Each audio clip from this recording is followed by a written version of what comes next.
Welcome to Archery Talk 101 podcast, your guide to better archery skills. We'll bring you the latest tips, tricks, and expert advice, but that's not all. We'll also have interviews with top archers and industry professionals and reviews of the latest gear and equipment and much more. There it is. Yeah, and we're ready to go. We're going to have an exciting show today. We got David online with us. Hi, my name is Roy Canterbury. I'm going to be host today on Archery Talk 101.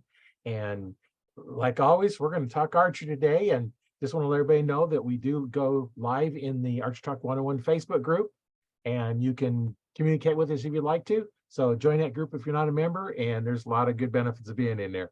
So David, welcome to the show. Hey, thanks, Roy, and thanks for having me. So introduce yourself and tell us a little bit about what you do. And all right, well, my name is David Schneider. I've been pretty much a lifelong archery hunter, shooter, enthusiast, if you will, aficionado at times, but newbie at other times, but I'm always learning. But no, I started archery like most kids did when they were little, with the little red fiberglass bow, and that my dad had picked me up somewhere or another until, I was losing arrows every other day, and he was, then finally you get to making your own arrows because he's tired of buying them, kind of thing. right. So that's kind of where it all started with me. Progressed up until, obviously my teenage years hung with me. Got my brother-in-law was a traditional archery guy, and he had the old bear bows and this, that, and the other thing, and so he really introduced me to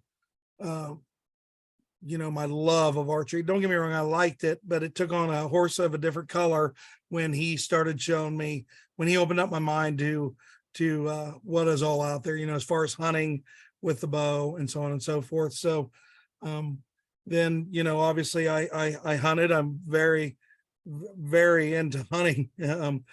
I've kind of stepped away from that the last few years, but I'm getting back in it casually, and I'll explain why.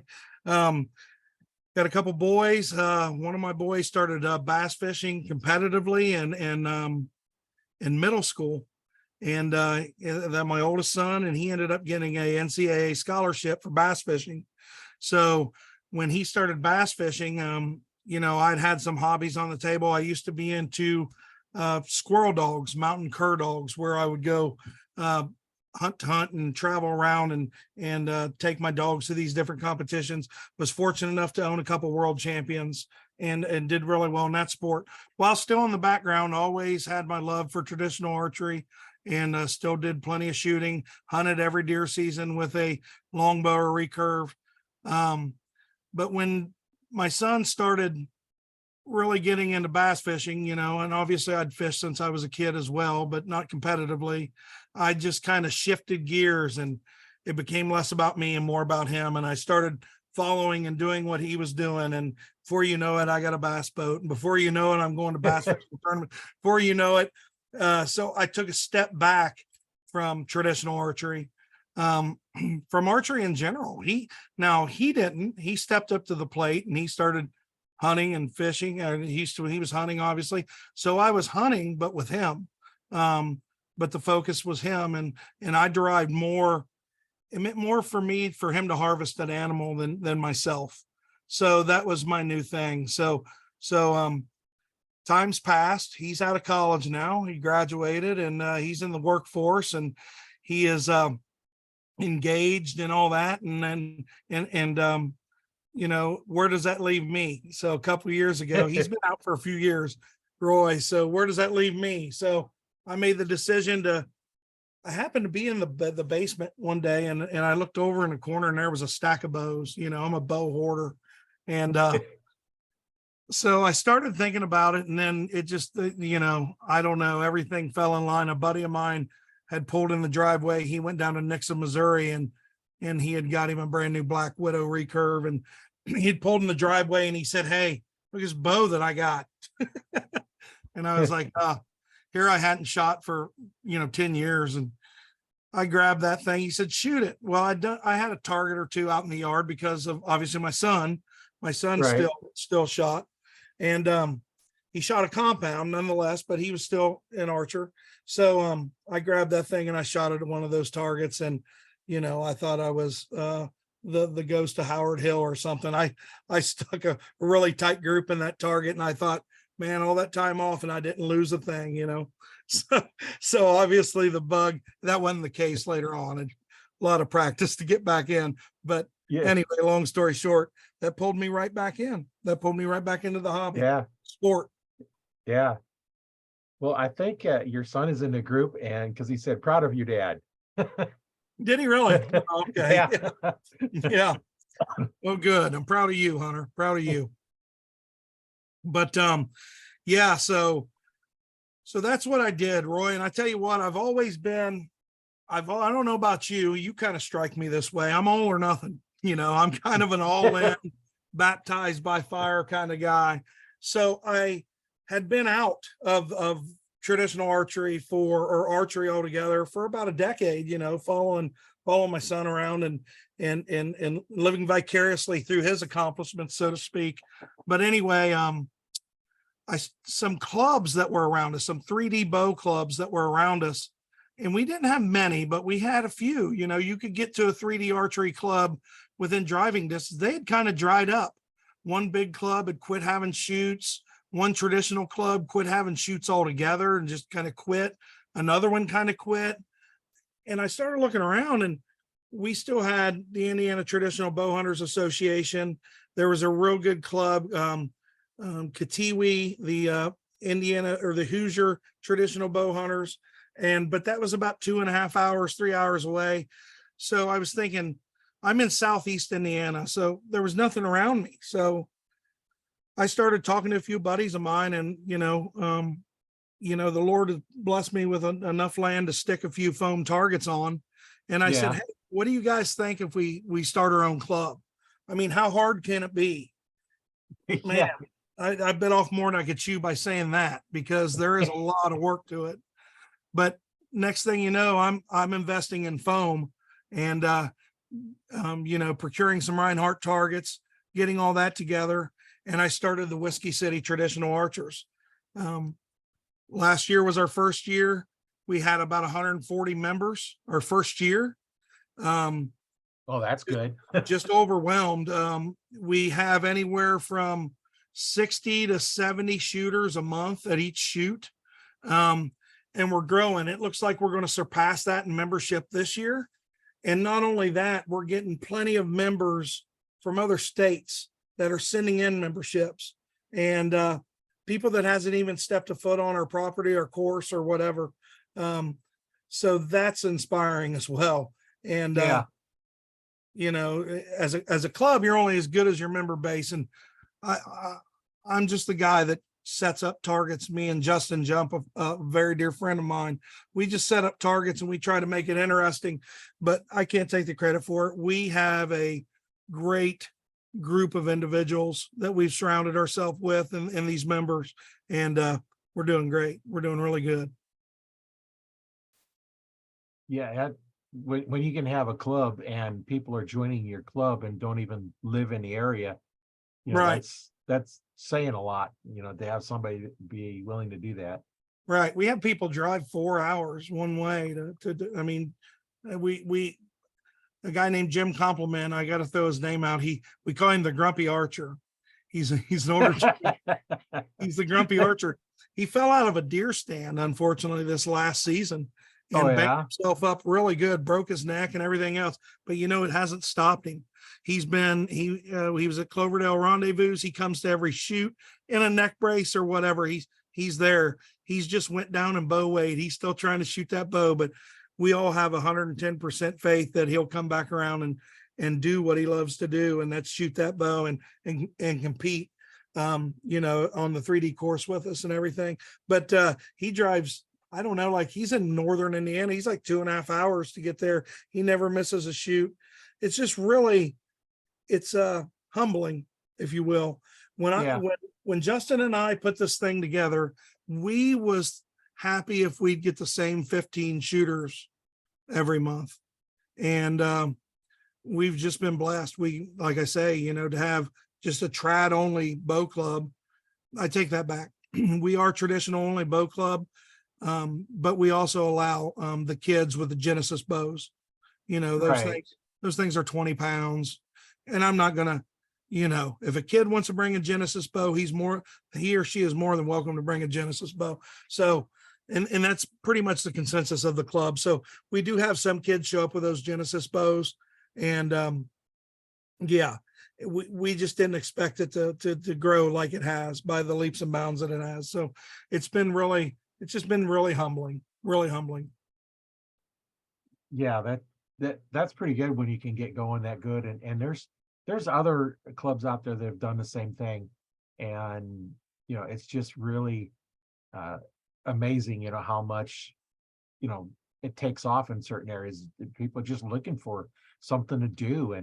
Yeah. And archery seems to fit the bill on a lot of them. Oh, you're not kidding. I've got guys that come to this club that, sorry, this is not Roy. I quit dipping. I quit dipping. These are coffee grinds. It's called grinds. And I don't know if we can do that or not. You might have to blur that out. I don't want to get anybody in trouble. But long story short, I've not dipped now for about 8-9 months. So that's something. These are coffee grinds. But anyway, get your coffee fix. Yeah, get my coffee fixed. But anyway, yeah, we have a group of guys that come to every shoot and they also go to all the surrounding shoots. And I'm talking, these guys go to two shoots through the week, a Monday night or a Wednesday nighter. They'll go somewhere on a Friday, they'll shoot on a Saturday. And it's like, that is their life's blood, man. I mean, they are right. Through the summer, through the spring, that's their reason for breathing is 3D shoots. I mean, they love it. They love it. And it does keep them sharp for hunting season. These guys that I'm talking about, Roy, are just stone cold outdoorsmen. I mean, come hunting season, if they want to take it down, they take it down. And obviously they're in shooting shape to do so. Right. They've shot all summer, so yeah. But yeah, I have a respect for those guys. And yeah, they do a good job as well. Yeah, and Trey made a comment, looking good, bud. Oh yeah. I can't see those. Where are those coming up at? Oh, you're on the you're talking about the live. Right. You'll have to go out to the Facebook group and then you can see the comments coming out there. And yeah, got it. If you want to, and then you can comment back to them. That's pretty cool, Roy. I'm telling you, I'm looking at all this and you're pretty squared away. You've got all the bells and whistles here. Well, and then too, one thing I do for someone, if they're talking about a product or something, I just bring it up on a website and I share the screen and everybody can look at what we're talking at. Right. Now, those listening on a podcast, yeah, they don't get that, but they can always go back and join the archery group and see it, or wait for it to come out on the YouTube channel. And I've talked to some different companies and different events, and there's just a whole world of out there that I didn't know it existed until I started doing this. And right. Which unfortunately I didn't get to put it out. I wish I'd have put it out a little bit sooner. It's actually, I went to the Compton Traditional Rendezvous, Roy, up in Michigan, up in Berrien Springs, I think it is. And all these years of shooting trad bows and this and everything, that was the first time that I'd ever been there. And man, what a humbling experience yet again. I mean, those guys, you can tell why they're Compton, and you can tell that they're squared away. They've been there and done that. They put on a really good shoot, really good rendezvous. But having said that, I was there since, and I didn't get to, because I was there, I didn't get to promote the archery talk thing like I wanted to. I literally put this up five minutes ago, and I apologize to you, but yeah, I'm sure to get plenty of views after the fact. I'm sitting here looking and I'm seeing that Trey is on there. Trey Baxter is the owner proprietor of the Saddle Cartel, and he's got a Facebook page and everything. And that's these saddle hunters, that hunt out of the Oh, saddle. the saddles. Oh Oh yeah, yeah. and We'll, this we'll have guy is to, a saddle we'll have to hunting get him on wizard. a podcast and get him on a podcast Oh, and, he's talk about great. those. Yeah. I'll definitely have him reach out. He's great, and he's doing some promotion now for the X Team, which is a group of kids that are going to Vegas to shoot competitively. I think he's in Oklahoma and he's got a fundraiser going for them. He's got a lot of big name companies on board supporting it, and he works hard, and he works hard outside of himself. He works hard for the sport of archery. So in my book, he's a-okay. But yeah. So I don't know where we left off. So got off track by looking at those comments. Yeah, they kind of get sidetracked, but that's what it's about, just chatting, and that's what we're here for. And one of the things that we haven't got into is why did you pick up a bow for the first time? I'll tell you what, the progression was something like this, and I remember it. Single shot Daisy Rider or BB pellet BB gun, Right. And shooting the blackbirds and whatnot, I mean, it's what it was. Because I was very young. I remember my dad lived on a farm, grew up on a farm. And, I come from the era where we were on a farm. I had the woods. I had a creek to go find salamanders. There was no kids remotely my age around. It was me and my older sister. And I didn't like hanging out with her very much. She always used to beat me up, but no, I'm just, well, not really. But anyway, so we come from an era where we had to entertain ourselves. We had to entertain ourselves. So my father knew that I really liked that pellet gun or that BB gun. And, he was constantly buying me ammo for that. So he just bring me things from time to time. And then he brought home a slingshot. And then I shot the fire out of that thing. And then next thing you know, he brought home a bow, or he had found a bow. I don't think he bought it brand new, whether he picked it up at a yard sale. I have no idea where he even got the thing, but he handed me that with like 7-8 arrows. And, those arrows didn't last long. And then, we had to go down to the hardware store, and thankfully they sold some arrows. So he would occasionally give me some arrows, and then I would make my own arrows out of sticks and everything else. I'd shave them down. And I mean, they were crude, but I just remember that's how I got started. And I remember we had a barn across, a big old tobacco barn. They still hung tobacco in it. And it was a monster of a barn right across the road. And I'd go over and I'd sit in the hayloft, and I'd wait for mice to, every barn's got mice in it. Oh, yeah. And I'd shoot at mice, and totally instinctive. And I didn't know no reference of aiming, no nothing, just and looking back in my mind, I was really good. I probably wasn't, but looking back in my mind, I could hit what I was looking at. But that's kind of where it started for me, until my brother-in-law kind of introduced me to what real bows were. And which was a number of years later, but I think I'd picked up like a Ben Pearson or a wing recurve or something like that. And I think I did get that at a flea market or something for like $5, and I shot a bunch of mismatched wood, aluminum, and fiberglass arrows off that thing for a while. And that's the bow that I harvested my first it wasn't my first deer kill. I'd harvested a deer with a shotgun, but that bow I harvested my first recurve, my first archery harvest was with that. I'm somewhere between, it was a wing bow or a Ben Pearson bow. I don't have it anymore. I wish I did, but I believe it was a Ben Pearson.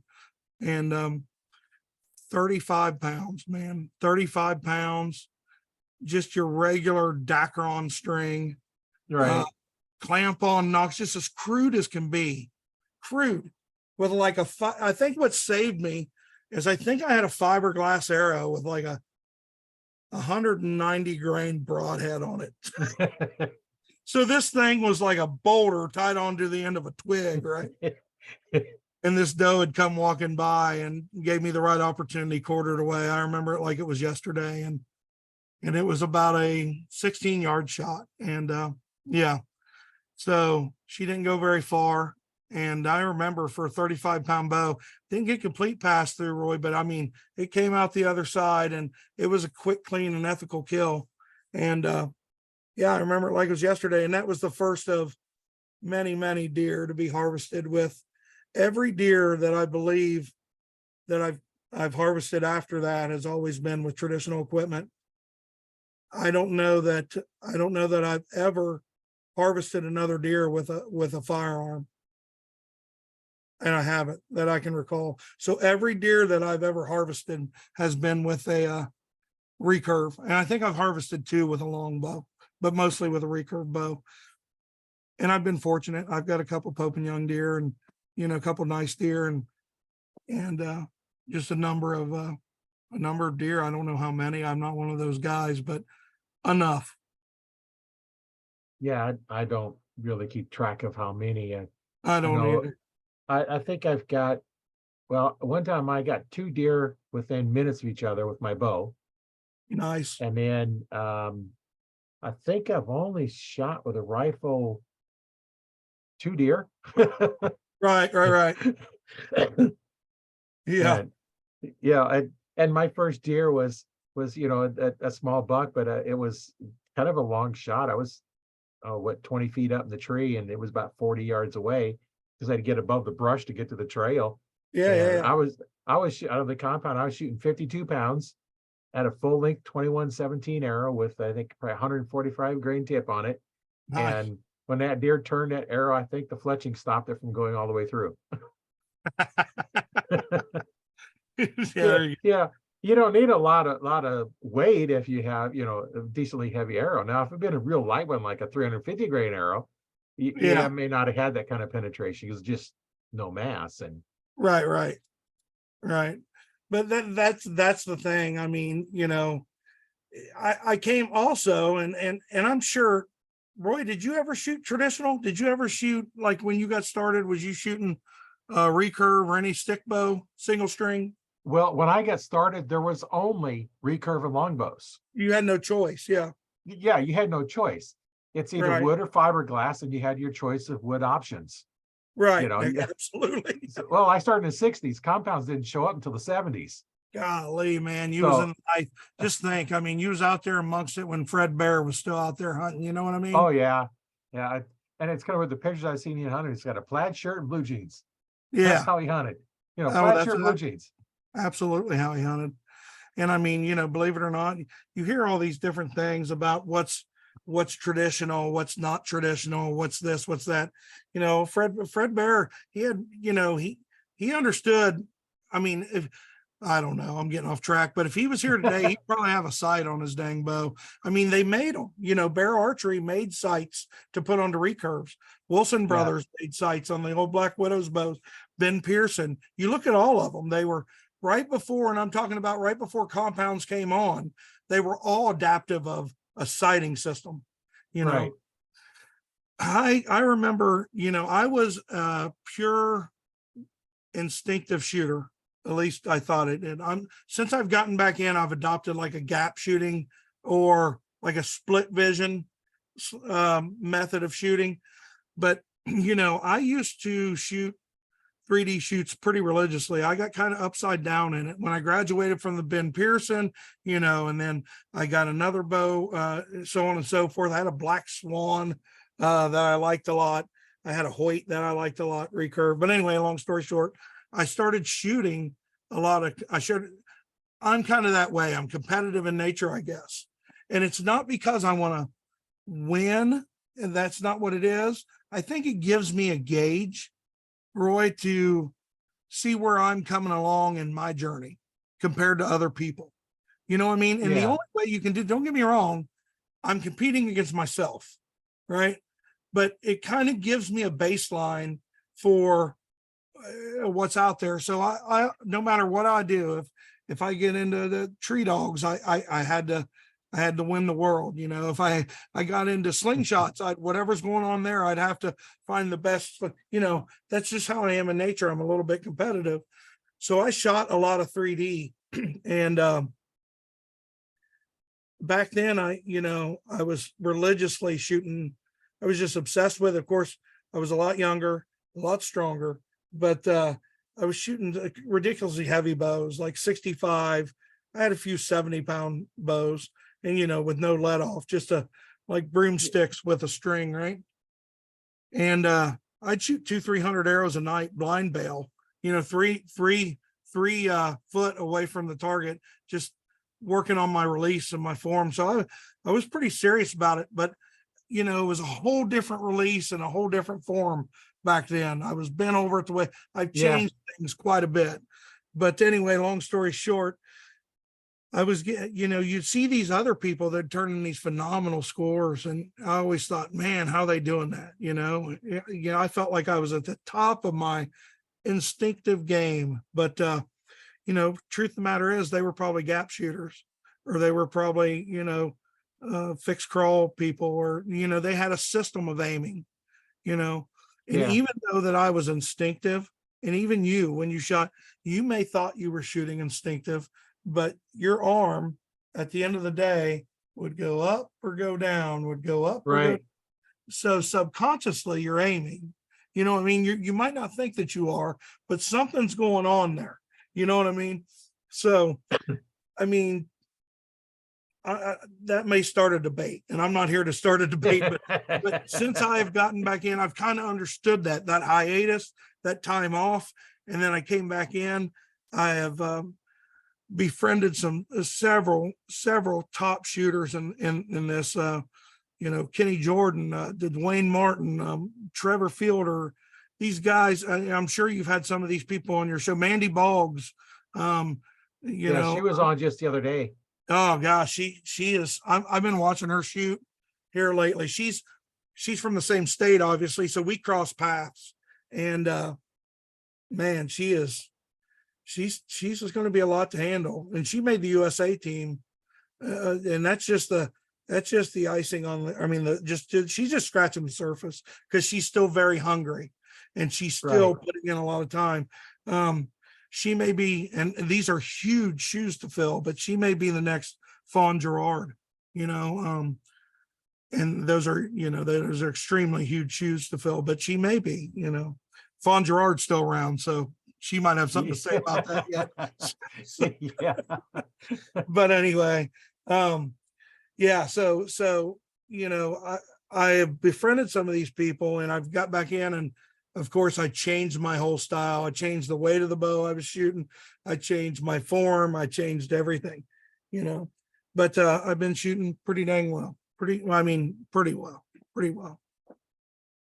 Yeah, it's amazing, how far some people come in such a short time when they're hungry for it. And with anything, you get out what you put in, right? Yeah. I mean, you get out what you put in. So yeah, I mean, how many archers, I mean, I don't know if people's going to care for me saying this, but Roy, there's a lot of archers that pull out their bow a week before deer season. You know what I mean? And and listen, I used to be one of those. I am not going to be a prima donna from my high horse and say that I was never that guy. I think I've taken some seasons more seriously than others, but whether it's a compound, whether it's a recurve, whether it's crossbow, whether it's anything with a trigger on it, or anything with a trigger release method, even if that's your fingers, we owe it to the game to be the best we possibly can be out there. You know what I mean? For quick, clean, and ethical kills, we owe it to the game. So, there's a lot to be said for this trad club that I got going, and these people that just shoot, that are just die hard. They start in January and they shoot all the way up till September, and then you couldn't hire them to come to a shoot. Once deer season happens, they're gone. you know, and I've got a good nucleus and core of that kind of member. And I'm just lucky to have them. So, you know, so really getting back to the club has been growing by leaps and bounds. We've had some sponsors come on board this year and sponsor some of our shoots, like Trevor Fielder with Triple T strings, and Trey Baxter. We've had several come on board, and you know, we have a classic shoot at the end of every year that draws well over 100 shooters, and I hope it's going to grow. We're starting to run out of parking, but I'll figure it out. Yeah. And they've came on board and they've sponsored us there, and they've got behind us, and I really appreciate that. But yeah, I've kind of taken on a side venture. I've kind of went off to the side and started my own product line. I've started a company since then. It's kind of been in the works, but now it's launched and it's moving, and it's also going great. And what is that? It's a Whiskey City Trad Gear. People ask me what the name's all about. I'm originally from Lawrenceburg, Indiana. Lawrenceburg, Indiana is the home of the biggest Seagram's distillery in the world. So they coined Lawrenceburg, Indiana with the name Whiskey City, USA, Whiskey City, Indiana. Oh, okay. It's kind of a nickname. So I just adopted that in Whiskey City Trad Archers, and now I got Whiskey City Trad Gear. This is a company that's been in the works in the background for about the past year. We've been testing some things. But since then we've brought out a few products. The main product that we brought out is I think I got a bunch of boxes to ship, but I don't have any laying around here. It's the Hipster. It's a hip quiver. It's a traditional hip quiver. Okay. Or not a traditional, and anybody. I'm finding out that a lot of these things are going to compound shooters. Yeah. The reason why a lot of compound shooters that shoot indoors, they don't want the quiver where the arrows face forward or face backwards, because they end up jabbing somebody in front of them on the line with the nocks, or they jab somebody behind them on the line with their nocks.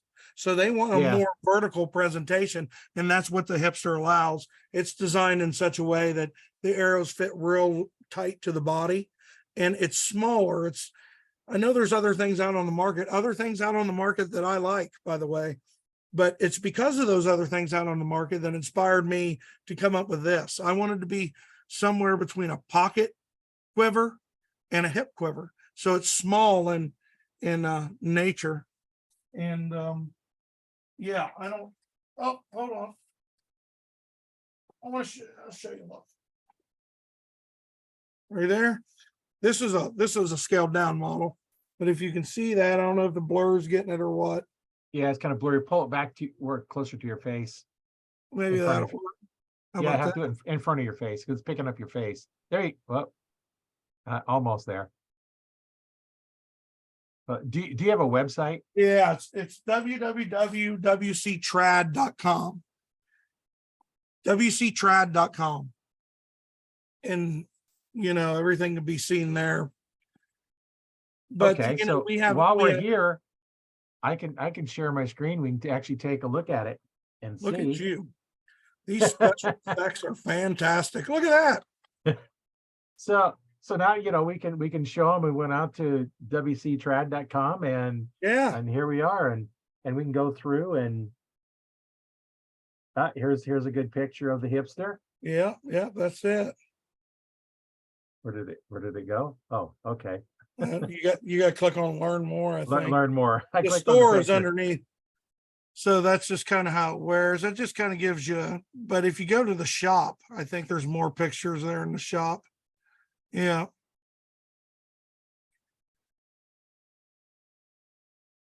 There we go. It's over there to the left. So obviously, since you're on there, you can see the price point is $49.99. I did everything that I possibly could. I mean, you know, I had to source it, but I did everything that I possibly could to keep this under $50. And that was the whole thing, is there it is, to keep it. Yeah. And that keeps the arrows back right there. behind Yeah. you, they're not going to be in the way of somebody that you're in front of or Right. next to. Yeah. Um, And we offer an arrow tube too that you can put down in there. And if you, some people just prefer an arrow tube, but that's kind of the, but there it is. Yeah, that's our guy. That's I don't know who that is actually, but psychedelic picture. yeah, the hipster, get it? Yeah. Yeah. Yeah, But that's pretty good. yeah, so really that's what we launched. We have 3 more products now in various stages of prototype generations. We have one in the 3rd gen. It's in the testing phase. Right. That I've got it out there with some people, just for here real close, people that I trust to give me the absolute good or bad. And that's what we do. We just run it by trial and error. And I'm not going to release it unless it passes. I get the nod from the people that I hold dear. Right. That's Chase and Leslie Schneider, 2 dear friends of ours, and they're on the pro staff. I don't know if pro staff, if you will. A lot of people say pro staff, it means you're a pro. That's not necessarily what it means. Pro staff means promotional, and Right. they're on our promotional staff. So being on our promotional staff, they promote our product, obviously, but these people that are promoting our product, believe me, they wouldn't promote our product unless they believed in it. Right. It's the same with, I mean, I don't want to let the cat out of the bag, but we got something really cool coming probably next month, probably in 1 more month. And it's pretty cool. I've collabed with a business that's been out there and been a staple in the traditional archery world for a while. And we got something really cool coming. So I'm pretty excited about that. And yeah, just it's opened a lot of doors since I've started this. I've gotten a lot of calls from a lot of different people, and so it's funny when you. I never did this. It's a first for me, but I'm staring at retirement. Retirement's not far off for me, and I thought, what do I love to do? What do I want to do? And I thought obviously something and along the lines of archery. Well, it's kind of weird when you make a business out of your hobby, Yeah. you like in the last, I religiously shoot every single night. I at least give myself 30 minutes of clean shooting time a night. And now I'm packing orders every evening. I'm packing these orders, and I guess it's a good problem to have. And since we've launched, it would sound like I'm being braggadocious, and I believe me, I don't want to do that. But we've sold a lot of these hipsters. We've moved a lot of these hipsters all over the country, and in 3 weeks' time, and I'm just taken aback by it. But yeah, it renders me packaging, and getting the orders out. And I try to get them every evening so I can mail them out first thing the next morning. And then of course, I got to do all that early and then be into work on time. So yeah. Yeah, Trey's I wish I could say plane is fixing to take off. So he must be at the airport. Oh yeah. Yeah. He must be at the airport. So yeah, it's yeah, we just need to get some of you guys connect together. I know it was what was it? I forget. 2 times ago. Yeah, not the last one, the one before that with Jeremy Fisher. He has the Toxin app. Yeah. Have you connected with him? No, I know who you're talking about though. Yeah, connect with him because we actually demoed his app on the call, and he was hooked up, and he was go through the phone app, and you can connect in and share your phone to the screen, and he was going through the app and all the stuff it does, and it's like, oh man, I gave him a few sites from around here, some clubs around here that weren't on there, and I know they have shoots. That's interesting. Yeah. Was that wasn't the last show? Was I must have missed that, Roy? I must have missed that one. Yeah. How many shows ago was that? That was 2 shows ago. Okay. Yeah, I was in Compton, so this last 2 weeks has been kind of a blur for me. And then the week before Compton was the Cloverdale Nationals, and I was there as well. And now my next big shoot is ETAR, the Eastern Traditional Archery Rendezvous in Pennsylvania. So, which is pretty good poke for me, but I'm going to make it. It's the biggest trad archery rendezvous in existence, is what I'm being told by people that frequent it every year. It's at a ski slope.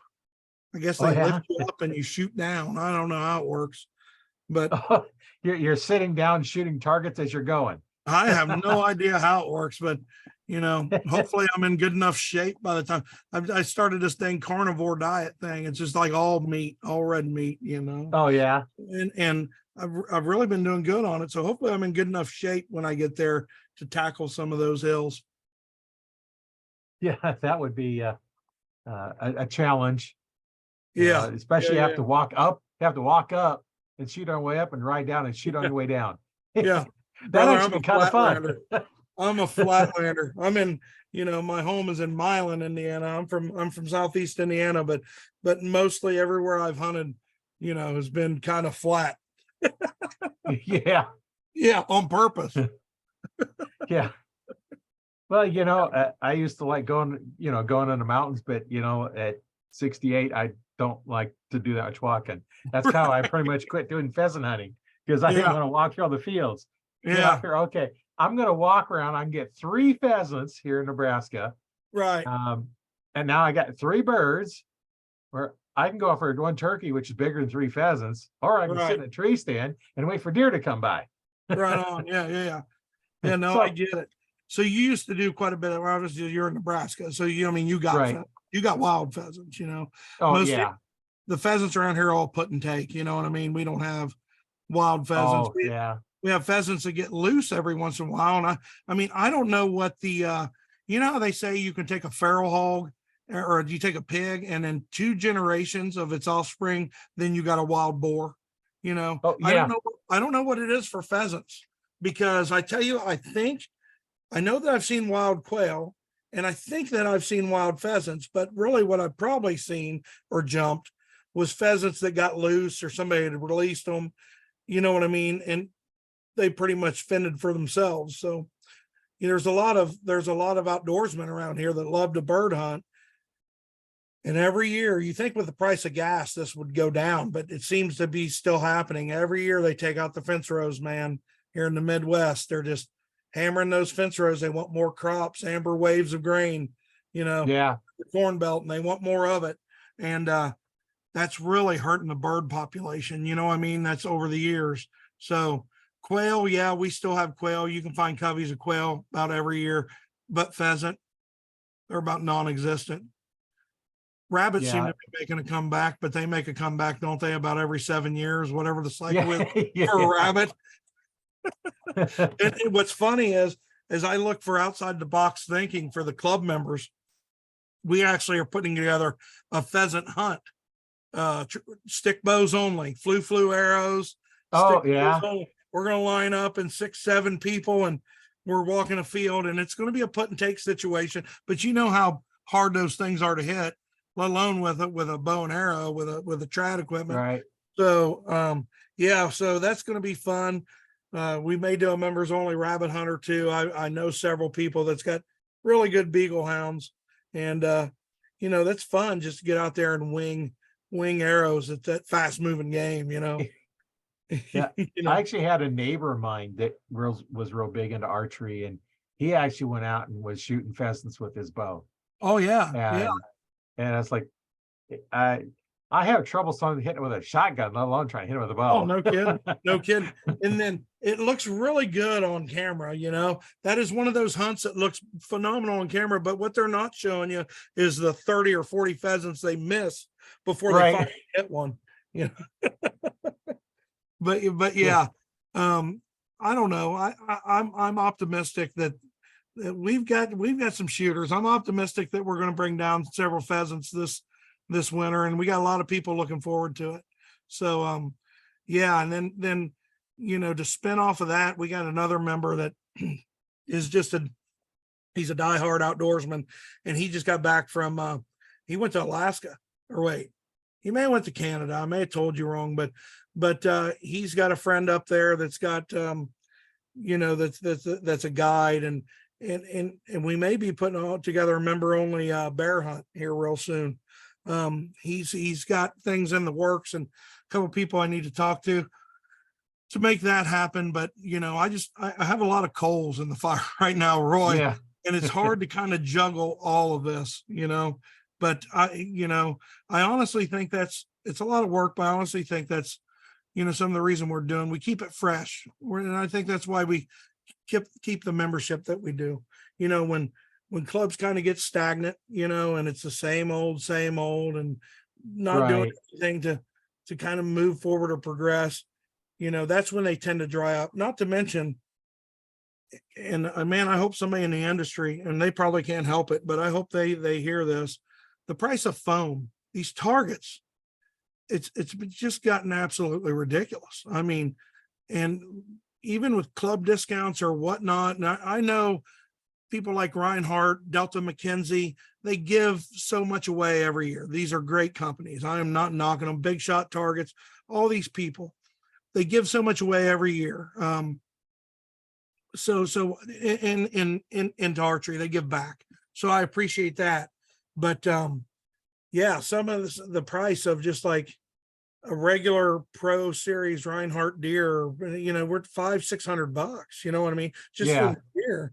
And then the core itself is another $150, if you need to replace the core. So it just makes it kind of tough when these small local clubs, if you will, try to put together 30 targets and they're 15,000-20,000 in the hole before they ever get started in their ROI or the return on investments, like 5 years down the road. Well, then they're looking 5 years down the road, and it's about time to replace targets 2 years in, or cores. Yeah. It's just it's not really balanced. I'm kind of lucky that we run a trad only club, nothing against compound guys. Nothing against any archer, whatever bow they choose to shoot, but the trad guys aren't, they're not as damaging on the targets, if you will, as some of these big line cutter arrows and all that stuff. Well, and your compounds are going to bury them a little deeper. Yeah. They're shooting many more FPS. Yeah. Yeah. So you get one compound arrow goes in so far, the regular out of the trad bow goes half as far, which means you have to have, 2 or 3 arrows in the same exact hole to get as much as one arrow damage from a compound. Right. So, right. And and that's the thing. I guess it's a give and take, because when I go to these shoots that have a lot of compound shooters, I guess the repair is usually only the 10X or the 11 or, right. These guys are shooting. Let me tell you, these competitive compound guys, it's a game of X's. It's a game. If you shoot 1.8, you might as well go to the truck. You just got beat. I mean, these guys are shooting near perfect rounds. I mean, perfect. And I've yet to see that done in traditional archery. Believe me, I was always kind of skeptical. As a matter of fact, Jim Compliment, the guy I told you earlier, the grumpy archer, he has now changed his name to the skeptical archer. Because of some of these, you see these big scores everywhere. And I was kind of the same way. I got to be honest with you. I was kind of skeptical of these guys turning in these huge scores. But then, that's kind of when somebody's turning in a big score like that, that's the guy I want to shoot with. And here's why. Right. I'm a firm believer, if I golfed with Tiger Woods all year, or whoever, pick a golfer, a professional golfer, professional bass fisherman, if I fished with Kevin Van Dam all year, I'm pretty sure at the end of the year, I'd be a fairly decent bass fisherman. I'm sure I would have picked up a few things. So I'm a firm believer in, if you've plateaued in archery and you're looking to go that next level, whether it be in your hunting, whether it be in target shooting, whether it be in field, whether it be in 3D, whatever, surround yourself, do whatever you can to either find a coach or find somebody that beats your pants every time, that beat your pants off every time you go to shoot. Go befriend that guy or gal and start shooting with them. You will pick up on some things. So I got with like Kenny Jordan, Trevor Fielder, Paul Helm, Dwayne Martin. I mentioned I just seem like I'm doing a lot of name dropping, but Yeah. in single string, that's the people, and I surrounded myself with these people. And I didn't know Kenny Jordan before, world champion longbow shooter. He's made the world champion team. Trevor Fielder is a longbow shooter. He shoots a little bit of everything. World champion himself. Anyway, that don't make the man. I'm just saying they're really good shooters. And until you go with these guys, you don't understand the level of skepticism that you have until you see it, So I went and shot with these guys, and I seen these, they're just a whole different level of shooter. I don't even know how to really explain it. I shot with Trevor this last weekend at Compton, and I got a chance to carry. My person was watching the booth, so I got a chance to get out there. Thank goodness she went, because I got a chance to get out there and do a little bit. Who wants to go to Compton Rendezvous and not shoot? I was scared it was going to be all business, but I got out there and got to shoot, and he's hurt his shoulder or something. He's shooting a little light longbow, but still at that, he was shooting really well. And these guys are just, I don't know how to explain it. They're just kind of wired a little bit differently, and I keep trying to get there, but I don't know that I ever will, to be honest. I mean, there's some people that just can understand how to grab a guitar and they just catch on real quick. Right.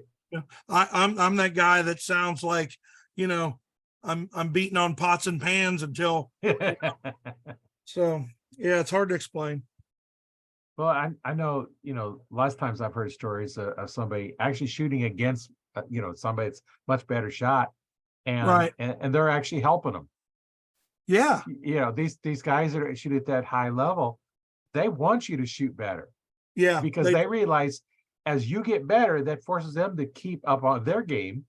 If you always win, then, like, okay, I'm always winning. That would be no fun. You got to have something to push you. Yeah. Yeah. You look at this last, everybody's kind of judging things, it seems like, by Lancaster. Are you familiar with this? The Lancaster archery world, where they all go in and it's a 300 round or whatever they call that. I'm sorry, I'm not a paper shooting guy, but they finally got longbows and wood arrows in there, and Trevor almost made the stage last year.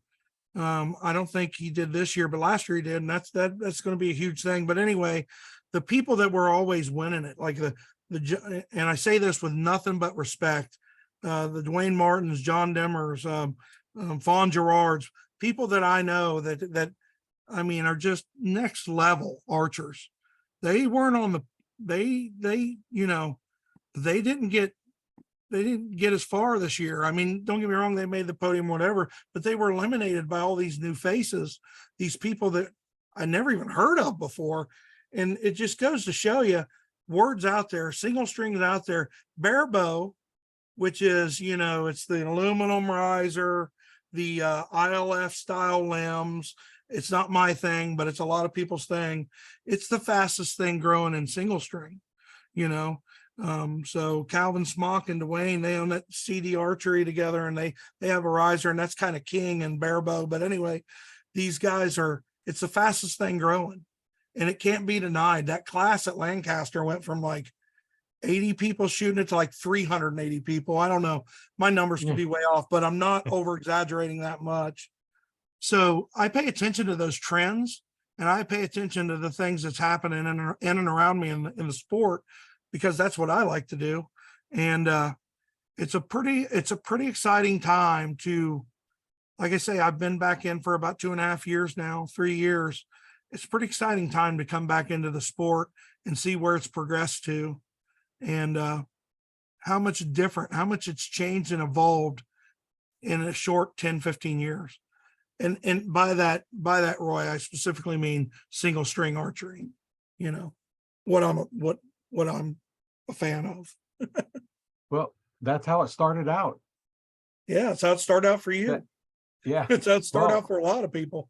Yeah, thousands of years before I started it had been started, Yeah, yeah, the crudest form and the crudest form. They have a self bow class. These guys, they make their own bow and they go shoot it. And it's just, what is it? Twin Oaks down there in Tennessee. These guys, it's a big shoot in Tennessee. It's like in February or March. Oh, I'm sorry, I got so many things going on in my head, Roy. But anyway, I think Twin Oaks is the club. But anyway, they have this big rendezvous down there. And get this, these guys, they have flint napping. You can nap your own broadheads. You can make your own arrows. There's Osage staves there that you can purchase. And then there's a barn set up and everybody's making their own bows. And this is absolutely free with the exception of you buying the stave. And there's all these aficionados or old goats in the sport that have been building bows for years. And they're sitting there helping you along. And then by the time you leave this shoot, you start your bow on like Thursday evening, you're out there shooting it on the course, shooting 3D targets with this thing on Saturday morning, competing with it. And it's just, man, I don't know how long. Sounds like fun. Oh, Lord have mercy. That wasn't around when I was in it. I may have never ever got out of it, but I would have just put the fishing rods up, but no. I actually, you fish too, right? Correct? Yeah. I actually got a kayak. I had a bass boat and did all that. And I got rid of the bass boat. Couldn't justify that monster of a payment that's a year round. Right. that you only use a boat for 5-6 months out of the year. But so I went and got a kayak and I actually started fishing some kayak tournaments, and I'm going to get back to that. I truly enjoyed it. Truly enjoyed the kayak tournaments, and it's all online. It's an online, you take pictures of fish, measure, it's impossible to cheat at. I mean, well, don't get me wrong. I mean, I'm sure, Oh yeah. somebody's going to find a way to cheat for the most part, but it's really enjoyable. So I'm going to try to mix a little more of that in next year if I have time. So, Yeah, if you have time. yeah, if I have time. Yeah. Now you think you're busy now, wait till you retire. I can't wait. You're even busier then. I know when my dad retired, he was busier than when he was working. And I was like, how can you be busier? And then now that I'm retired, it's like, yeah, okay. Busier doing things you want to do instead of being, stuck with a 9 to 5 or 8 to 4 or whatever the job is. Right. Yeah, sometimes I think, man, I got to go back to work to get a break. But for the most part, I stay pretty busy at work too. So yeah. But it's the switching gears in the evening. I totally switched gears and have been concentrating and focusing on Whiskey City Trad and building that brand. And then obviously the Whiskey City Traditional Archers hasn't went anywhere, and their shoots there every month. Our next shoot, let me go ahead and shamelessly plug our next shoot. Oh, yeah. Mine. It's July 9th. I'm sorry, I lost my voice. It's July 9th. And yeah, that's our next shoot. And, obviously Justin and I will be out there trying our best to set the course. And we try to make subtle changes a little bit every time, just to keep things interesting, keep it flowing. Well, and what you can do is in the Arch Talk 101 Facebook group, go ahead and post a link to your shoot. Yeah, man. And absolutely. One of the few links I do allow in my groups is shoots to shoots and the clubs and stuff like that. Yeah.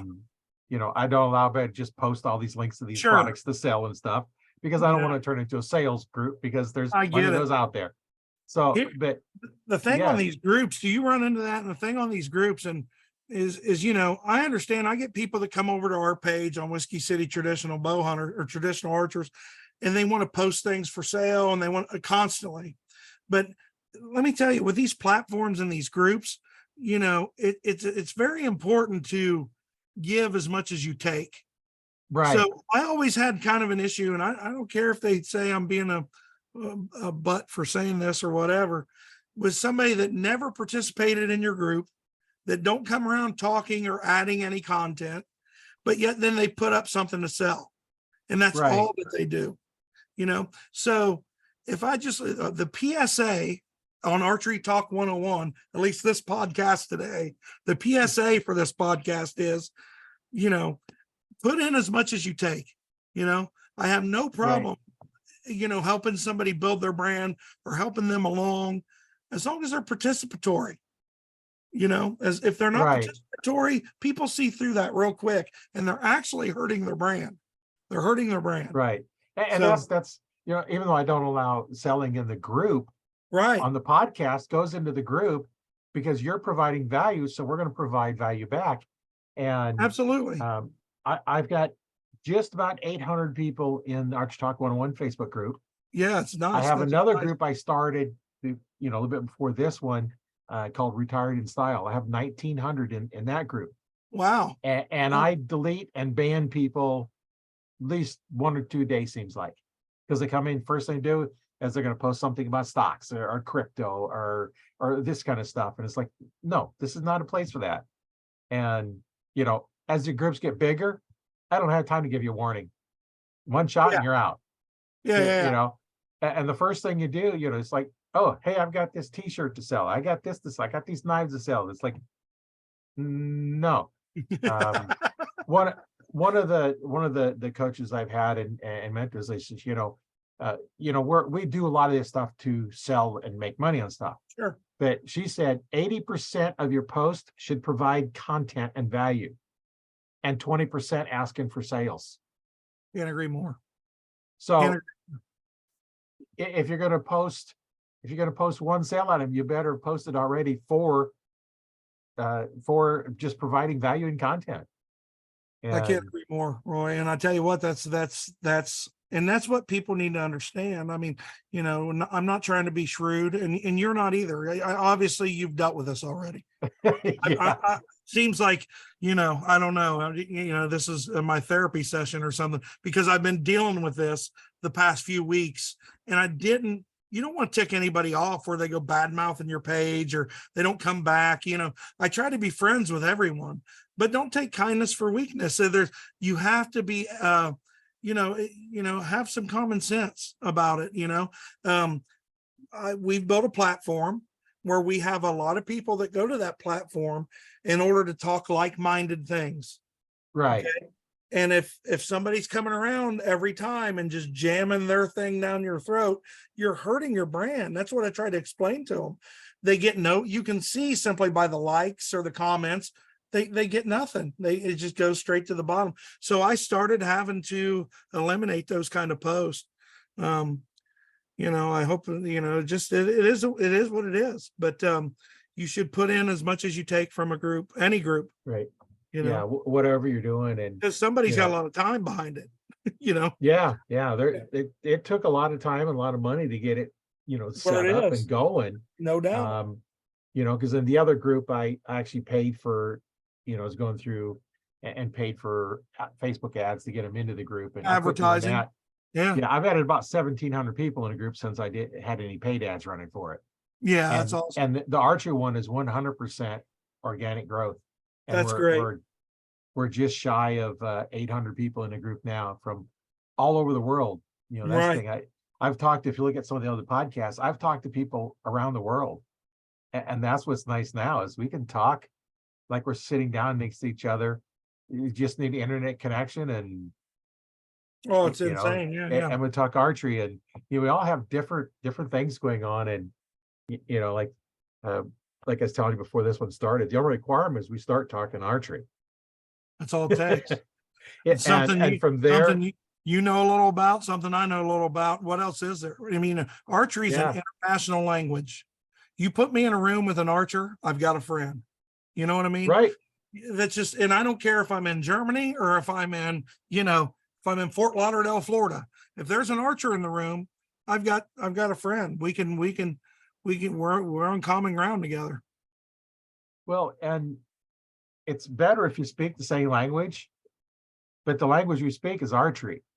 Yeah, it's international. It goes anywhere. You know what? These little phones. Yeah. They have something called Google Translate. Yeah. It's I can type it in and show it to them and translate it to their language. And get back on. And if you don't speak English very well, that is one of the requirements that we have to either speak or translate to English Right. for it. But you know what? I'm waiting for the guy that wants to get on here, and it's like, okay, we'll use Google Translate. You know, you'll use the chat method, and you know, you type it in chat, and I'll convert it and speak it out, and then I'll type a response back to it, and Right. you know, Yeah. it could be done. You know, it'd be a little bit slower, but you know, it'd be interesting to talk to somebody, Yeah. because I've got people in my profile from all over the world that are archers, and the same thing with the group. Right. And it's amazing how much we can do and how much we can learn. And one of the things I like the group is that I have set up is say you're having a problem with your form. Yeah. Take a video, upload it. Just not a YouTube video. Don't put it on YouTube and upload that, but just upload your raw video. And you know, we have archers in here. Say you have a problem with your form that has, you know, lots of experience teaching. You know, we have, you know, I've been teaching since 95. So It's 95. yeah, I become an archery coach in 1995. Is that through the NFAA or what's that through? Yeah, USA NFAA. Archery? Yeah, Oh, yeah. NFAA. Yeah, that's Yeah. back in 95. A guy named Bernie Palatira was, I'm surprised I remember his name. I don't know why. Mhm. He come to Omaha here and taught. It was on a Friday, Saturday, and Sunday. You know, at night, the evening ones.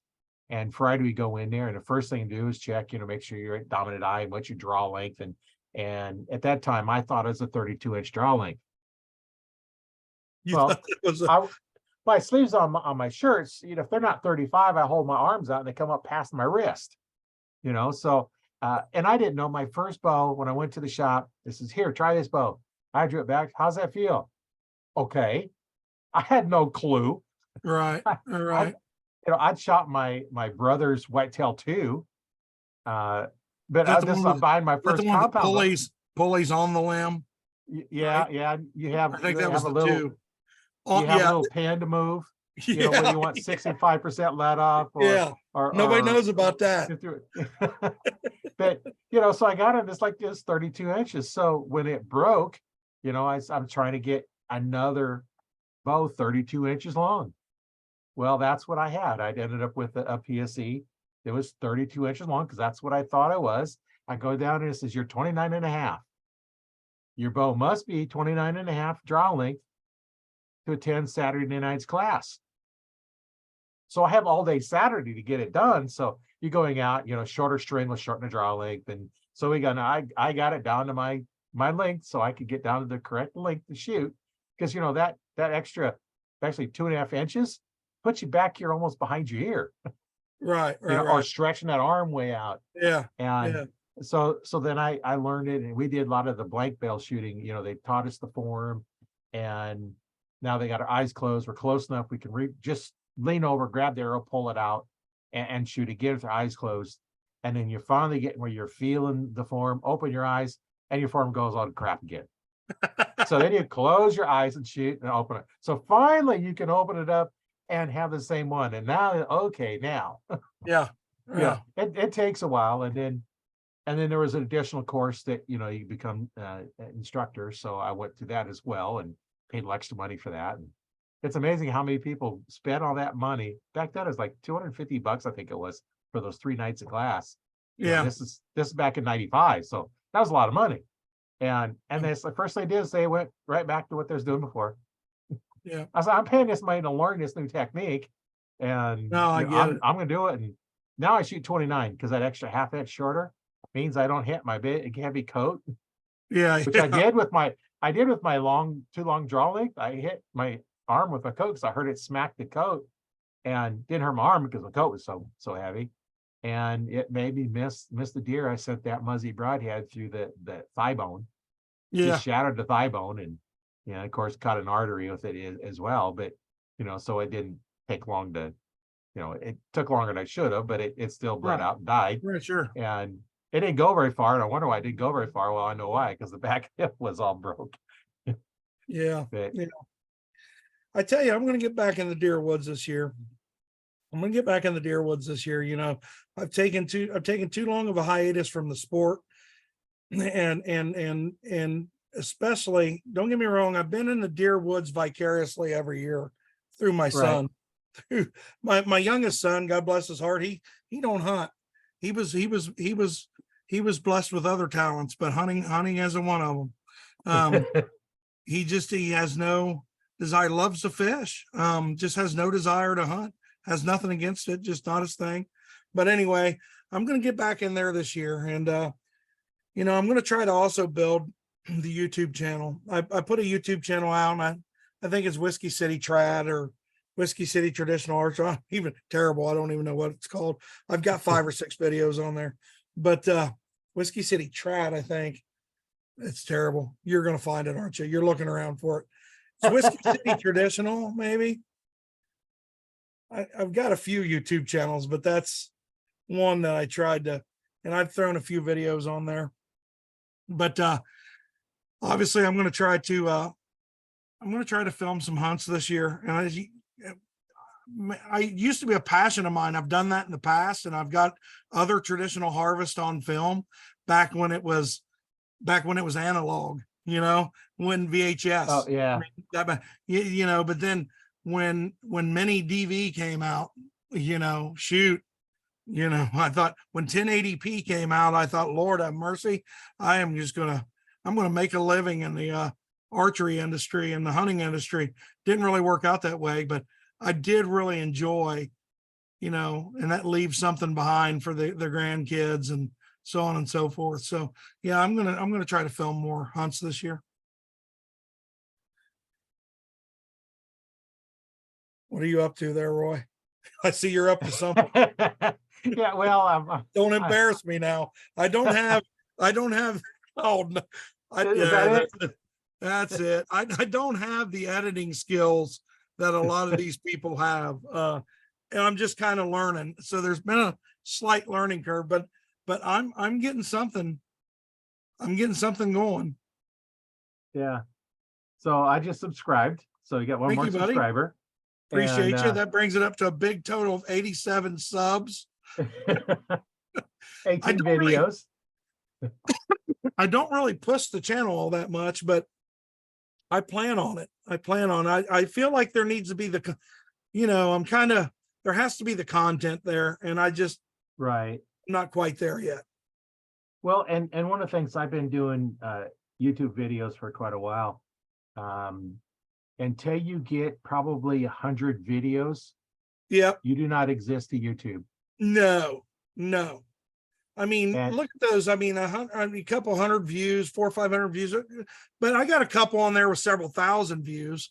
It's just weird how the algorithm and it's because like I think my heaviest viewed video was a Black Widow bows interview, but that's because I was, somebody did search Black Widow bows, right. So yeah, as far as me and Whiskey City Trad Archers, the channel, it's got less subscribers than we have club members. So Yeah. there's something backwards about that. But no, yeah, you would think that. It's just that I haven't promoted it. I haven't pushed it. Right. And, I'll get around to it. Yeah, it's it takes a while to do that and get everything going. And my machine is slow here. Well, look how many daggone windows you got open. Look at all. Oh, I have 4 monitors. Oh my gosh. Yeah. I got the laptop and 3 others. I mostly use 3 of them, but look at this my car channel. repair welding project. I weld. I have an old 69 Ford I'm restoring F100. I had some raised bed gardens, and here's the deal, Roy, with the raised, you're not going to agree with me but here's how I can buy it cheaper at Kroger's. It's just a lot of work, Roy. Yeah. I'll go get it in the can for 89 cents. Well, I've got some welding projects in here, and I've done some welding, a couple welding projects. Here's a playlist of just Bowticks. Here's the podcast shows up into here. Yeah, I've been I have some gardening ones. I got a freeze dryer, so I'm showing that. I've got, this is 2001 garden, Canning. 2022 garden. I hear the I got this canning. I hear year's. the ball mason jars are getting hard to find. I don't know if that's true or not, but I'm hearing It was for a while. now it's back good again. Oh yeah, yeah, it's back pretty good now. Yeah, You never know what people are going to be interested in. yeah, Here is, yeah. look at Look this, at that. 14,000 views of me just making stevia powder to replace sugar. I put it My in my goodness, and a safe. Yeah, Yeah, in a dehydrator. yeah, Now, if I that's do it all again, I'm I'll do it in a doing freeze now. dryer. But I'm doing stevia. yeah, Stevia, the it stevia grows. plant's stronger than sugar. Oh Uh, yeah. I think I read that it's 2 times the sweetness of sugar. Oh, more than that. If you buy the stevia, it's like just a few milligrams is a serving, Huh, and use very little of it. Don't put a tablespoon in of stevia unless you have 6 or 7 gallons. really? Yeah. And look at here, 8,200 views on me installing an outlet in the safe. This is Cool. just me digging up sweet potatoes. This is working on my ATV which went through a flood. Ranch. And it's more in here. And here's, I got some reusable canning lids when canning lids are hard to find. Oh yeah, yeah, yeah. You just set them up, however you want. I'm not monetized yet, but I have 530 videos. And once you Yeah. get going so far, You're starting to um, grow. Yeah. YouTube will start promoting. I think it was about 25% of my views come from YouTube's recommended views or videos. Yeah. Yeah. So So cool. Thank that you for cut, that. cut enough about my channel, but No, but thank you. Thank you. You're kind of giving me an idea. That's the thing. I mean, I know there, just like I said earlier, it's you get out what you put in. And I've got so many other coals in the fire that I haven't been able to concentrate on just YouTube. This year, I've got a bunch of cameras. I'm kind of a closet videographer, if you will. I always film stuff and like to film things, but I have a bunch of Sony cameras, little handy cams. They're oh yeah, they're 1080p, but it's HD quality. It's not right, 4K, right? But I've got a bunch of them, and what I'm going to do this year is offer them up to club members, and I'm going to try to get more club members involved.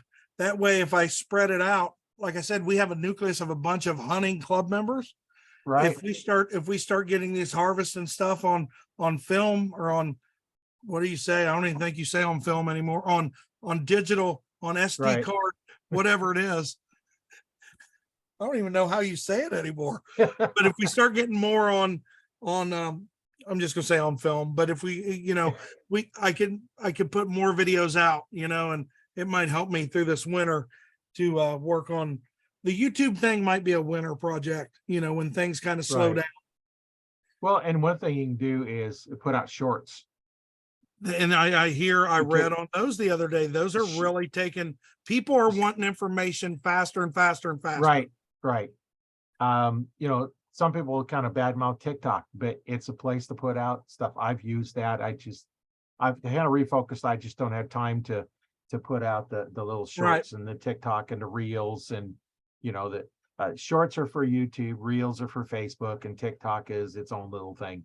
And there's a lot of stuff you can do. It's nice. You just take your phone, set it up for a 15 or 30-second commercial or whatever. It's like, hey, what, you just talk, and then a little short, you're done. It posts, you're done. Yeah. YouTube, Yeah. you can go live on YouTube. Yeah. And it's like, hey, I'm out here, just go live. And once you get there, and TikTok, once you get a certain amount of followers that following you, then you can go live. So I've got enough. I can sit there and do something, go live right away, and that's a way that you can get information out there about different stuff. You could just a little short one and say, hey, next weekend we have this shoot coming up. Make sure you're there, and here's where it's at, and then go. There's your post, and just way to promote whatever you want to do. And I've done all those different ones, and I just right now on my YouTube channel. During the summertime anyway, I'm putting about one video a day. Is what I'm doing. That's really kind of what you got to do. I mean, it's somebody told me in the YouTube realm, it's about don't get me wrong, quality means something, but quantity also means a lot.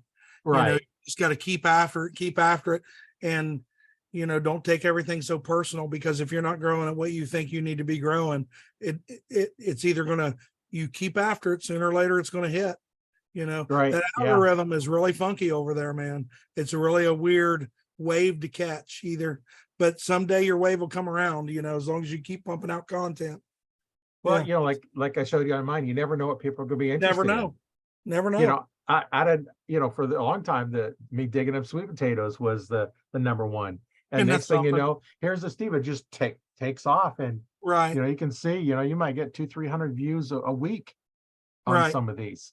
Yeah. And, and then just keep putting it out and just doing it. And, it's fun. I need to get more archer ones in there, but, Oh, have I you do had, post, sorry, go ahead. two of the posts each week is the podcast, because I put 2 of those out a week. So I just have content I have to create. But I might be doing all kinds of different stuff. I might be doing some shooting. I might be doing, well, right now I'm working on one. I'm crawl space door. It got all rotted out, so I doing videos on creating that, and those end up being split into multiple ones. But it's all just you got to do something. Yeah.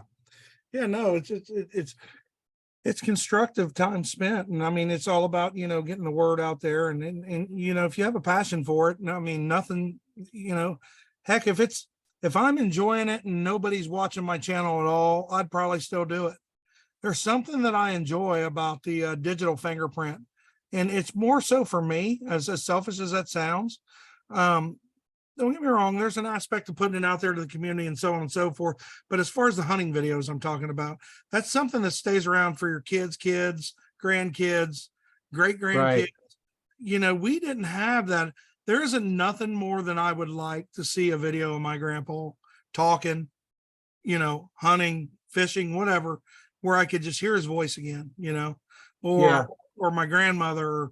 There's just none of that. Don't get me wrong. There was probably 8mm or something, and my mother probably has it or something, but with no sound, I don't know. There just wasn't a lot of that in my era. It's just this digital era, is pretty neat. And I don't even want to open the can about AI. I've been going down the AI wormhole for the past couple of weeks. And I've been using it for several months, and it's got lots of stuff in it. There's a lot you can do. You can write books, you can do all kinds of different stuff. And I use it sometimes too in creating content. yeah, I don't do it a lot, but just as an experiment, I asked chat GPT to create an outline for an ebook on archery. So it created the outline. And then I took each one, and then at each of the outline things, I says, write a paragraph about it. So I ended up with a whole ebook, about 70 pages of an ebook on archery. And then I said, okay, create me the script for a webinar to promote the book. So then it created all the text for that. And I says, okay, I want you to create me 7 posts promoting the webinar, a week's worth, for Facebook, LinkedIn, Twitter, Tumblr, Pinterest. I forget, there's a couple other ones. And it created the content, because Instagram is a little bit different format than, like all the rest of them. So now it created all that stuff, and I got a whole document, about 110 pages, but I got to go through and read it, because and it took me, probably half hour, 45 minutes altogether. insane. And so within a half hour, I had a 70-page book on archery. Insane. Yeah. So the power is in there to do whatever. And there's a lot of them are using it for ads and posts. And, when you have a product, you have your landing page for your hipster. You can use the AI to say, hey, write me this. And then if you don't like what it is, well, change the voice that sounds like, I had one I did one time, and it sounded a little flowery. Yeah. And I says, rewrite it with this, and take this into account. Or if you want to have your post, say, put them in a table, okay, Yeah. and then give me some hashtags for it. Give me a description of the image I want for it. It'll do all that for you, and you can train them. And I see people out there just doing all kinds of different stuff. And Crazy, you know, crazy. I put together an online coaching program. I don't do a lot of promoting on it because I've got a lot going on, Right. but it's there. And in fact, my first student was on Messenger when I was thinking about putting it together. He Yeah. offered me, and he's in a group now too, and he invited a bunch of his friends into the group. But he would post a video of him shooting, and then I'd look at it, and then go back and give him comments and back and forth, because there was no coach anywhere near him. He didn't have a coach he could really drive to. And so my first online coaching student was in Italy. Yeah. When I got back in, I started looking for coaches. Archery coaches weren't easy to find. You can find all the stick and ball sport coaches you want. You can find, and it's like when my kid was bass fishing, when of course I knew how to Carolina rig a worm, and I knew how to bass fish, throw a spinner bait or a rooster to something simple, Right. but I'd done a lot of bass fishing growing up, but not competitively. And so when he was in middle school, he graduated what I could teach him, and he was becoming more proficient angler than I was. So I went and looked for a bass fishing coach. It hadn't caught on yet. So when I got out of Right. archery and I came back in, I started looking for archery coaches in my area. Sadly enough, this was just 3 years ago. Sadly enough, there wasn't hardly anybody, and that's kind of how I Right. reached out and found Paul Helms or Trevor Fielder, their friends, and that's how I found them guys. And Trevor kind of got me pointed in the right direction, and then Kenny Jordan lived right down the road, and it's I've been introduced to other shooters since then, and it's been all downhill from there. But at least I'm coasting downhill now. But because I know some people, if I get stuck or struck, I've become great friends with arguably one of the best traditional archery coaches that we have today, and that's Rod Jenkins. He comes up and does a seminar every February for our clubs, been doing it for the last 3 years. And I've just become really good friends with him. I mean, we'll call and talk. I seen him at Compton, he'll call me when he's driving in between places. We're friends. And, all the time we don't talk archery. We talk on kind of other mundane stuff, but Right. super good guy. But if it wasn't for, some of these people, when I got my foot back in the door that introduced me to that side of archery, I would have never met Rod. So, it's funny how doors open. I wouldn't be on this podcast here with you today, if it weren't for my love of archery, Right. So, it's funny how things come full circle and how things work. And on the podcast, you don't have to be a hunter. You don't have to be an expert. If you have a desire to learn it, I'm still looking for the person that wants to get started in archery that's never done it before. Right. Get them on the podcast. Yeah. Or those that are just starting out. Because I've talked to lots of different people in there in all different levels. From the just beginners to somebody that does it for fun. Yeah, you don't discriminate. No. I mean, you have little old me's on here, and then you have big names in the sport, and that's I do appreciate that about your podcast, that you give everybody time on your platform that you've worked hard to build from scratch. And don't get me wrong, I understand it's a podcast and you need content as well. Right. But you're still plugging along after all these episodes and everything else. And I think the diversity in your podcast is the fact that and there's a lot of good podcasts out there. That. I'm sure you listen to. Oh yeah. And there's the a ones lot the ones that I tend to gravitate to are the ones that, I don't need to hear. Don't get me wrong. I know who Chuck Adams is. He's killed everything on the continent, on all the continents, and it's super, but I really can't relate. I personally don't have the money to go on a Dall sheep hunt, you know, and No, I love hearing about it, but that's not where I'm going to spend my time. I would rather listen to, for me personally, and everybody's different. I would rather listen to the regular guy on your podcast, or you know, that started an archery club and what that was like, right. you know, because that's what I relate to. Um, so yeah, I mean, there's something out, that's a great thing about podcasts, and that's a great thing about the interwebs. Right. There's something out there for everybody. But no, Roy, you're doing, you know, you're doing a great job. Maybe that'll be a good place to call it, because I appreciate you having me on. I really do. And you know, I don't know, I feel like we've been at it for a while now. Yeah. It's almost 5 here, and I think we started about 3. So Yeah, yeah. we shoot for an hour, and Yeah. hour and a half, 2 hours, what they I've always seen end up that in your going. But shows. Sometimes you get just sucked in there too, and before you know it, a 10-minute conversation just goes out the window. yeah. And you know, hey, we're just having fun chat, you know, amongst two friends. Yeah, man. You know, Yeah, we're archers, so we're automatically friends. But now, you know, we've met and talked, and you know, so if I absolutely. run into you, you know, hey, we're gonna, it's like, hey, I remember you. Yeah, Yeah, absolutely. you're on my Absolutely. podcast. Yeah, yeah. That's cool, man. That's cool. I really appreciate it. Is there anything else? Anything else you need from me or anything? No, it's I've pretty I'm much actually, covered everything. yeah, I'm actually a little bit surprised that they haven't called you to interrupt you. Well, I went and told, yeah, yeah.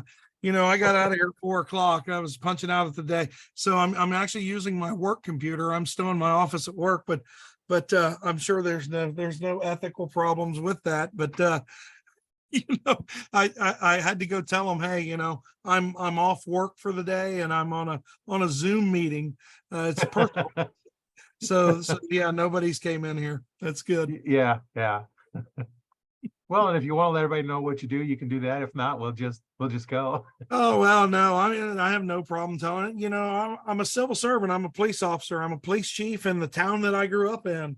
Um, and you know, it's not a huge department. We're on the outskirts of Cincinnati, Ohio, you know, but I mean, you know, we have 25 people here, and it's not the biggest department in the world, but it's not the smallest. And yeah, that's what I do. I've been in police work for the last 20 some years. I was in construction. There's where the welding comes in.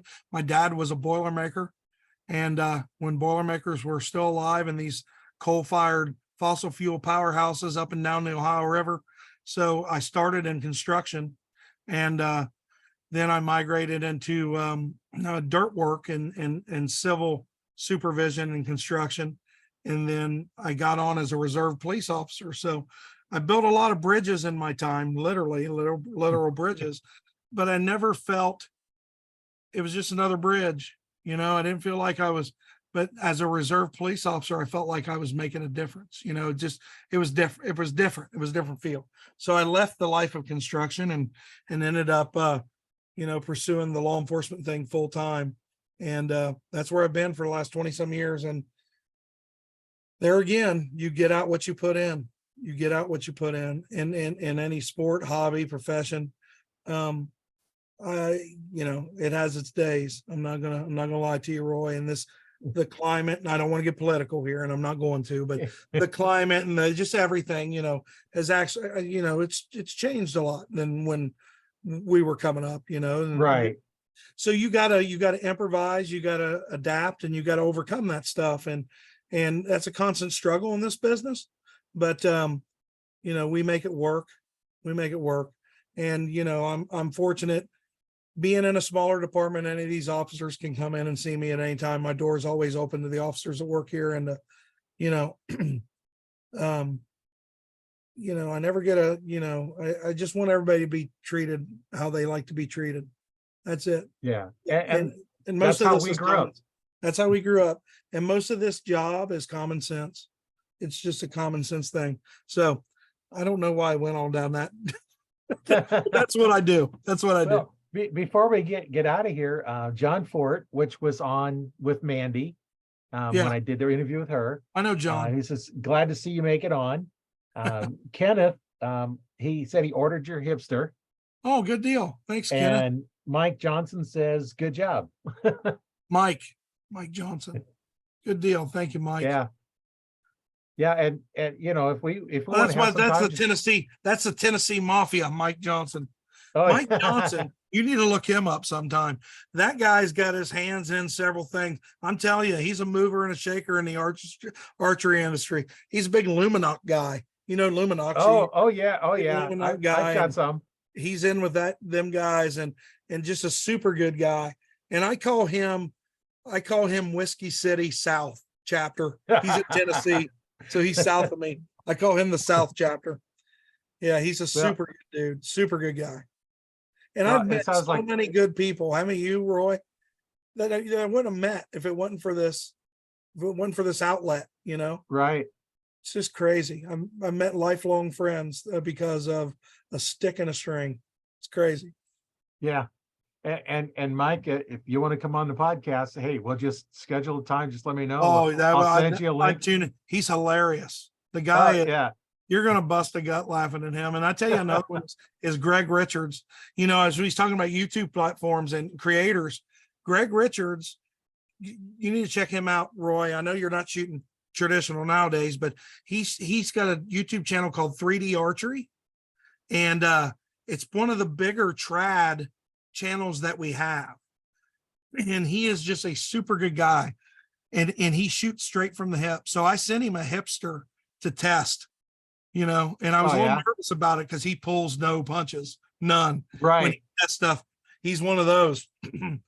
He won't tell you something for the sake of because you sent it to him for free. So I sent my product to him on purpose, you know, just and he turned out he fell absolutely in love with it.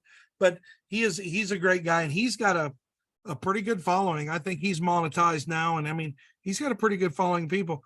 Great guy. Jeff Phillips, another great guy. I could go on and on, but yeah. There's no such thing as you know, as it.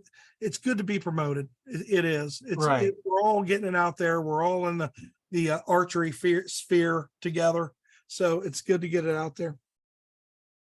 Yeah, it's a lot of fun doing these, and you know, if I can help out an archer that's in a group or listening on the podcast or watching my YouTube channel, you know, that's just my YouTube channel is just all about helping. That's why I called it "Learn to Fix It Yourself."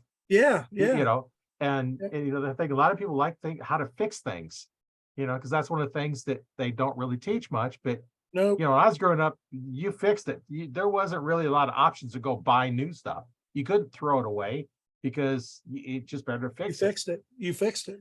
And I mean, I have a buddy that I always call him MacGyver because he can fix anything. And we were just raised differently, you know. His dad wouldn't fix anything for him, you know, where my dad would. My dad came from the era of fixing things, but my dad would jump in and fix it for me, so to speak. Oh, and I would just be there watching and kind of wander off. The minute I handed him the wrong wrench, he'd yell at me, and I'd just kind of wander off because I was in the way. Well, my friend's father didn't help him in any way. He'd say, "Go figure it out. You got to put that starter on that car. Go figure it out. You know, go pull a used starter from the junkyard and put it on." You know exactly what I'm talking about. And so just because of that guy can fix anything. I mean, you know, we're a little different, and that goes back to our upbringing. But you know, we definitely come from a different generation where you fix things. I am a YouTube mechanic, so I love channels like yours. Here's the thing: if it wasn't for YouTube, I probably wouldn't have got the past 10 projects done. You know, I'm always when I know I have something coming up I need to fix or I'm going to work on, I start watching YouTube channels to see how in depth it's going to be, see how deep I'm going to get myself in, you know, what kind of trouble I'm going to get myself in, so on and so forth. So it's just the best play. I don't even watch TV anymore. I mean, I watch YouTube every evening because you can instantly just kind of watch what speaks to you, you know? Well, and then YouTube is real good at, if you watch this type of video, then they keep pushing that one in front of you. So they do more and more and more, because their idea is they want to keep you on the channel, the channel, and don't want to have you leave the platform. YouTube's marketing is a genius. I mean, genius, next level genius. It's probably AI. Well, and then too, between Facebook and YouTube, Facebook don't like you to post YouTube videos because they don't run it because they want you to do it, but they'll promote their reels because that's a Facebook one. Oh, I guess, yeah, So you're right. Yeah, I they see don't what want you're you, saying. neither one likes post off their platform. Yeah, So yeah, yeah, I see but exactly. I never really thought about that, but you're spot on. Yeah, yeah, learn how to play a game. But that's the stuff yeah, I've been learning for the last yeah, 2.5 years. yeah, man. Yeah, yeah. Interesting. Well, we probably should end this so that you can get home and get going with something you're doing, and I can get this ready to get posted. And like anybody listening, hey, if you want to get on talk about archery, just get a hold of us and we'll get you connected up. Yeah, man. Hey, Roy, I really appreciate it. Thanks a whole lot. Yeah, we got into a few things that kind of completely off topic, but hey, each one's different. That's why you listen to the end. Yeah, we went several directions. I hope somebody learned something. I'm not sure what, but I mean, I hope somebody learned something. Well, my name is Roy Canterbury, and I've been your host on Archery Talk 101 with David Schneider as our special, exciting guest on here. I'm not in that. I don't know how to do that. I don't know what I was doing, being goofy. Yeah.